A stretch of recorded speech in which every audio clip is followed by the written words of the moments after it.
Hi, this is Donna from Clever Crafting and thank you for joining me here today. So we are making this really super cool swing card today. So you can see here with the example that it works nice and easily. It's a totally flat card and I've also made a little envelope to match using some of the paper. All right, we're going to start with a piece of lightweight cardstock, which is 14.5 centimeters by 14.8 centimeters tall. And we're going to need a piece of pattern paper. Now you can cut it the same size if you like, but I'm starting with a 6 by 6 and I'm going to trim it afterwards. You're also going to need two pieces that are 11.8 centimeters by 7.5 centimeters. That's also lightweight cardstock. All right, so I am now just putting glue right around the outer edge of my 14.5 by 14.8 centimeter piece of card. Now this is 14.5 centimeters wide and the 14.8 is going up and down, and I'm just showing you there that I've just put glue around the outer edge. The reason for that is that we are going to cut the paper out of the center later, but we don't want to cut the cardstock, so we need to make sure it's not glued together. So when I use my bone folder here to secure this into place, I start from the center and move to the outside so the glue doesn't squash into the center. So as I mentioned earlier, I started with my piece of pattern paper bigger than my cardstock, so I am just going to trim off those little bits off the edge. I do this because inevitably when I cut it the same size, it's never exactly the same size, so I get a better result this way, but that's totally up to you. All right, I'm just grabbing my score buddy and I need to score this at 5.5 centimeters and 7.5 centimeters. So as it turns out, my score buddy doesn't have 7.5, it's 7.4 because it's a metric one. So I actually line my piece of card up at the 1 centimeter mark and then I score it at 6.5 and 8.5. But in actual fact, it's 5.5 and 7.5 centimeters from the edge of the card. All right, these are our metric rectangles. So these are rectangles that we've had made that are perfect for metric conditions. And this is the metric rectangle number 6, which is actually 8 centimeters wide by 12.3 centimeters tall.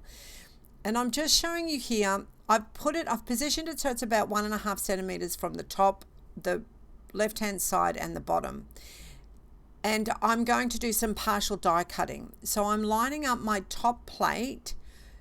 This is the leading edge, so the front edge of my card, and I'm just going to line up my top plate so it goes to the first score line. I'm just popping it in my die cutting machine here and I'm just going to run it through to there. Now because I'm only lining up my top plate to the first score line, it's only going to cut to there. We'll show you the back in a moment so you'll be able to see. So the plates come through, I'll keep winding it through. So the rest of it's not going to cut, it's only cut that first section. So there we are. So that's actually the front edge of the card. So that's when the card is the correct way, that's the left-hand side of the card. And you can see that it's just cut to that fold line. So we're just going to do exactly the same thing on the other edge and we're going to go to the second fold line. So here they are both done here and you can see that they're both cut to the fold lines, those edges, but where we've got the score lines, that section is not cut. I've just removed the die and now I'm just lifting up the paper. So I mentioned earlier we don't put glue in the center part, and this is because I want to pull up the pattern paper and I want to just snip that off. Now the reason that I've done it this way is because it's easier to do it this way than to try and line up the cuts later. So, you know, to line up the paper and then cut it out. So just nice and easy way of doing it. And there's my just empty card, lightweight card in the back that's still all attached. So now we're just going to do some folding. So we're only actually going to fold the top section, the little 1.5 section from the top to the white part. You can see that there. Now this first fold is going to be a mountain fold. Make sure that that's well folded and burnished. Burnishing of course means just pressing it down really, really hard with a bone folder. And then the next fold we're going to do the same thing with, but we're going to make it a valley fold. And we're just, once again, just going to fold from the outside edges to where that cut line is. We're not going to fold the center part. We put a score line there because once again, it's easier just to score right the way down because we need it at the top and the bottom. But if you want to just score 1.5 centimeters down top and bottom, that's totally up to you. But we are going to be putting card over the top of that flip swing piece, so that works fine. See how beautifully that works? It's actually just an interesting fun fold.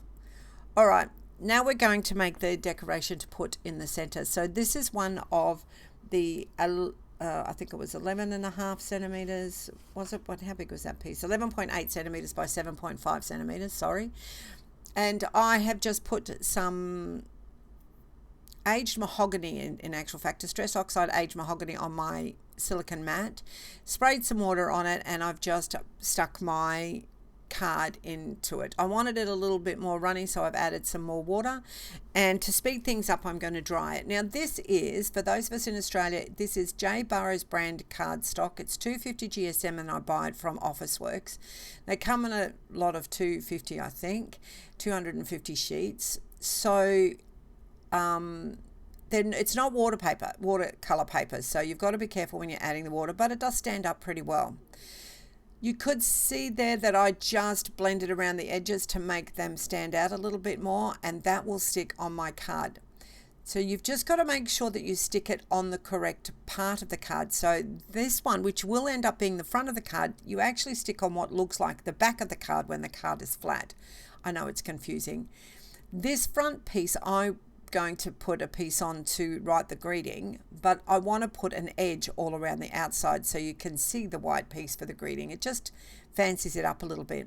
So I've got, I think that was just a piece of A4 scrap paper that I've ripped in half and slipped it under each edge, and now I'm just using a bit of paper tape, mint tape, post-it note tape, whatever you want to call it, and I am covering up those last little edges. So then I can ink up the edges directly with my ink pad because I want it to be a nice solid edge. You could use a blending brush if you wanted to, or you could use a finger dauber if that's what you have. Whatever you've got, however you like to do it is fine. I don't think I put it in this video. I think I edited it out, but I ended up using my brittle blending brush where the post-it note tape is because it didn't go right to the edge. So I think I ended up using, I'm pretty sure I used my brushes there to just get right to the edge. But once again, however you want to apply this ink is totally up to you. And I'm just putting it around the edges. This is a really good way to keep your card cohesive and to match up your colors. So this is also the aged mahogany, but it's solid. So against where we did it on the other piece of card where it was watered down, it's a little bit lighter, but it's the same color, it's the same toning, so it all goes beautifully together. So this is another one of the other 11.8 centimeter by 7.5 centimeter piece, and I'm putting it over, and that's going to be, when the card's flat, that's the front of the card, but that's actually will be the back of the card. And I just showed you there where I didn't clean my mat properly, so I ended up with little bits of the aged mahogany on my underneath piece, but it doesn't matter because I'm sticking stuff over the top anyway. So this is the piece that I did the smooshing on, and we're just putting glue in it, making sure that there's plenty in the center to keep it flat because it did get wet. We did heat dry it, so it did get a little bit warped. It wasn't too bad, so, but the extra glue helps secure it into place. I've just chosen one of the pieces of ephemera that I've got in this particular kit, and I'm just putting bits of cereal box, a couple of layers of the cereal box I just cut up. You can use double-sided foam tape, of course, and I am popping glue on that, and I'm going to stick it on the front of my card.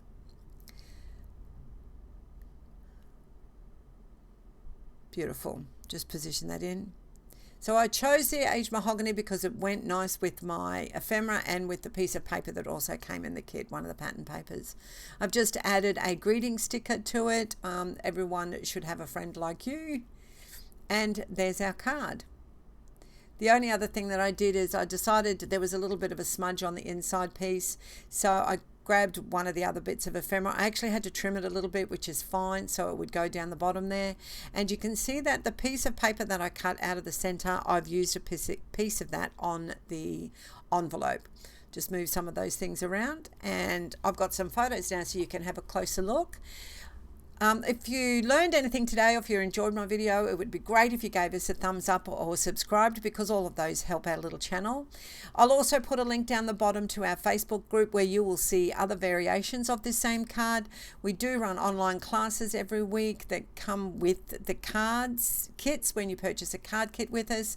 So hop on over to our Facebook group and have a look at that. Until next time, I hope you all stay safe and happy crafting.